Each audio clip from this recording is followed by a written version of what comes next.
ఇటీవల భార్యల చేతుల్లో ప్రాణాలు కోల్పోతున్న భర్తల సంఖ్య రోజురోజుకి పెరిగిపోతోంది. అక్రమ సంబంధాలు ఆ దారుణాలకు ప్రధాన కారణాలవుతున్నాయి. ఇటీవల ప్రియుడితో కలిసి భర్తలను చంపేసిన ఘటనలు అనేకం వెలుగులోకొచ్చాయి.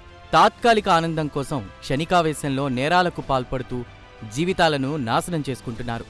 ఈ క్రమంలో ఇలాంటి ఓ ఘటన బయటకొచ్చింది. తెలంగాణ, కర్ణాటక బోర్డర్లో జరిగినటువంటి ఈ ఘటనకు సంబంధించిన ఓ వీడియో వైరల్గా మారింది.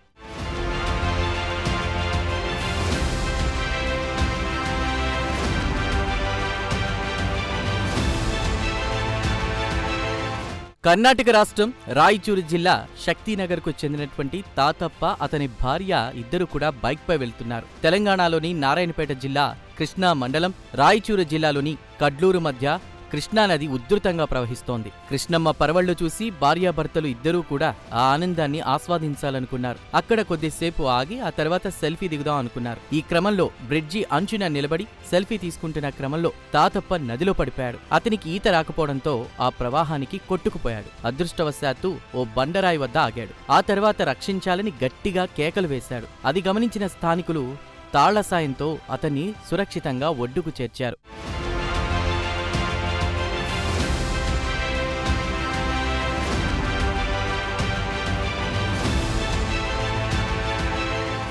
నది నుంచి బయటకు వచ్చిన తాతప్ప తన భార్యే నదిలోకి తోసేసిందని ఆరోపించాడు. సెల్ఫీ దిగుదామని బ్రిడ్జి అంచుకు తీసుకొచ్చి నీటి ప్రవాహంలోకి తోసేసిందని చెబుతూ భార్యపై దాడికి ప్రయత్నించాడు. కుటుంబ సభ్యులకు ఫోన్ చేసి అదే విషయాన్ని చెప్పాడు. తనను చంపాలని చూసింది, కానీ విషయాన్ని తప్పుదారి పట్టించే ప్రయత్నం చేస్తోందని ఆగ్రహం వ్యక్తం చేశాడు. భార్య మాత్రం ఆయన మాటలను ఖండించింది.